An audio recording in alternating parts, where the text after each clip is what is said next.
Welcome to true 9 news.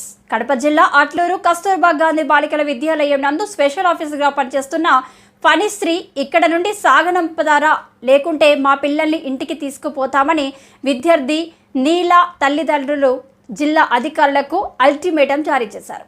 ఇటీవల అట్లూరు కస్తూర్బా గాంధీ బాలికల వసతి గృహంలో జరిగిన అక్రమాలపై జరుగుతున్న దుమారాపై పత్రికల్లో టీవీల్లో కథనాలు ప్రసారం అవుతుండటంతో తల్లిదండ్రులు భయాందోళనకు గురయ్యారు. హాస్టల్లో ఉన్న మా పిల్లల్ని కూడా చూసేందుకు రానియడం లేదని, వారు ఎక్కడ చెబుతారోనని రానియడం లేదని మండిపడ్డారు.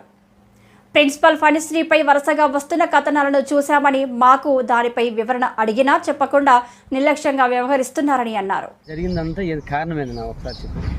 అక్కడ పేద విద్యార్థులు చదువుతాను, కస్తూర్బా గాంధీ స్కూల్లో పేద విద్యార్థులు చదువుతా అంటే వాళ్ళు ఏం చేస్తానంటే 285 మంది పిల్లలు ఉన్నారు ఆ స్కూల్లో విద్య అభ్యసించే వాళ్ళు, అందరూ పేద పిల్ల వాళ్ళే. వాళ్ళకు వారానికి వచ్చి 100 గ్రాములతో, ఒక పాపకు 100 గ్రాములతో 280 మంది కలిసి 28 కేజీలు చికెన్ వేయాలి. అటువంటిది 18 కేజీలే వేస్తాను. 18 కేజీలు వేస్తాను. ఏమ్మా 18 కేజీలు ఎందుకు తీసుకుంటానమ్మా అంటే, వాళ్ళు వేసేది అంత, మీరు అడగకూడదు, మీరేం చెప్పకూడదు అంటే మీ తల్లిదండ్రులకు నా తల్లి అని చెప్తే వాళ్ళు వినడం. వాళ్ళు లేదయ్యా మేము అంటే, పిల్లలకు 58 లీటర్లు పాలు వస్తాయి, పాలు పెరుగు రెండు కలిపి.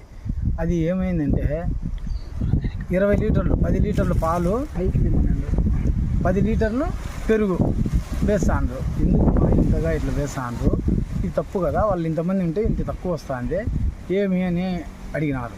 ఎవరు? మా భార్య చైర్మన్ కాబట్టి ఆమె పోయి అడిగింది, నేను పోయి అడగలేదు. అడిగితే అమ్మ నువ్వు చైర్మన్ అయితే మేము ఎప్పుడు పిలిస్తే అప్పుడే రావాలా, నువ్వు వచ్చి ఎప్పుడంటే అప్పుడు చెప్పనీకి లేదమ్మా, అంతా మేము చెప్పినాము, మేము వాళ్ళకి చెప్తాము, కూరగాయలు వేసే వాళ్ళకు సంబంధించి అని చెప్పింది. చెప్తే ఎట్లా మేడం, రోజు ఒక ఆకుకూర వేయాలి కదా, గోవాకు కొయ్యటాకే వేస్తాండ్రు, ఆ 2 ఆకులే వేస్తాండ్రు, రోజు ఒక ఆకుకూర వేయాలి కదా మేడం, వాళ్ళకి చిక్కి ఇవ్వాలా, సోమవారం శుక్రవారం వరకు గుడ్డు పెట్టాలా, 6000 గుడ్లు పడతాయి, 4000 గుడ్లే తెప్పిస్తాను. అంటే ఎప్పటి నుంచి జరుగుతుంది? ఇది వైఎస్ఆర్ గవర్నమెంట్లోంచి ఉంది. ఆమె ప్రిన్సిపల్ గారు ఇక్కడ పని చేస్తా. అప్పుడు వాళ్ళు ఏం అనుకోకుండా పట్టించుకోకుండా వాళ్ళకి ఏందో డబ్బులు ఇచ్చుకుంటా, వాళ్ళు పంచుకుంటా చేసుకుంటా, వాళ్ళు ఒక్కొక్కరికి 10,000 15,000 లంచంగా అట్లా ఏదో చేసుకుంటా ఉన్నారు. ఈ పొద్దు మేము డబ్బులు తగిలే వాళ్ళం కాదు, పేద విద్యార్థులు బాగుండాలని కోరుకుంటే మా మనస్తత్వంతో మాకు డబ్బులు ఇచ్చినా కూడా మేము తగలం తల్లి. ఆ కూరగాయలు వేసే ఆయన మా బంధువే, చైర్మన్. ఇంతకుముందు మీరు పార్టీ ఆవిర్భావం నుంచి, తెలుగుదేశం పార్టీ ఆవిర్భావం నుంచి మేము తెలుగుదేశంలోనే ఉన్నాము. మేము ఎప్పటి నుంచి కూడా మా రికార్డు అడిగి కనుక్కోమను, వైఎస్ఆర్ జెండా మోసినట్టు కానీ బ్యానర్లో కనపడినట్టు కానీ ఎక్కడైనా ఆ పార్టీలో ఏదైనా క్రియాశీలక పదవులు తీసుకొని కానీ అనుభవించి కానీ, లేకుండా మేము ఆ పార్టీకి ఎప్పుడైనా సపోర్ట్ చేసిన కానీ ఫలానంతో తిరిగినామని కానీ నిరూపిస్తే మాకు ఈ చైర్మన్ పదవి అవసరం లేదు. మేము కావాల్సింది ఏంటంటే, తెలుగుదేశం రూలింగ్ గవర్నమెంట్లో మేము ఉండేది. ఇప్పుడు రూలింగ్ గవర్నమెంట్ వచ్చినా కూడా ఎందుకు అడుగుతున్నాం, ప్రశ్నిస్తున్నామంటే ఆ పేద విద్యార్థులు కడుపు కొట్టద్దమ్మా, వాళ్ళు లక్షణంగా ఉండాలని. అంటే ఇంతకుముందు ఎందుకు అడుగుతారు? ఇంతకుముందు పోయి అడిగినాము, అప్పుడు వైఎస్ఆర్ గవర్నమెంట్ మమ్మల్ని లోపలికి కూడా అలో చేయలే. లోపలికి కూడా వాళ్ళు రాకూడదు అంటే, ఇప్పుడు మా భార్య చైర్మన్ అయింది కదా, అవకాశం వచ్చింది కాబట్టి ప్రశ్నించమని మా భార్యకు చెప్పినాము. ఆమె పోయి అడుగుతామన్నా, అంతే, అందుకు తప్ప వేరే ఏమీ లేదు. ఆ పిల్లలకు బాగా లక్షణంగా పెడితే ఆ సింకులో నీళ్లు తాగి పిల్లలు, అక్కడ ఆర్ఓ వాటర్ ఉంది, వీళ్ళు మటుకు మేడాలు మటుకు బయట నుంచి ఫిల్టర్ వాటర్ తెప్పించుకుంటారు. ఈ పిల్లలు ఉప్పు నీళ్ళు, అక్కడ ఫ్లోరైడ్ వాటర్ అది తాగి కడుపు నొస్తాను. అక్కడ మా పిల్లలు ఉన్నారు కదా, మాకు చెప్తారు. మాకు వచ్చిన సమాచారం ఏంటంటే, మీరే అక్కబోకుండా మీరే పోయి లోపల పోయి ఎంక్వైరీ చేస్తున్నారు అనేది ఒక వాస్తవం.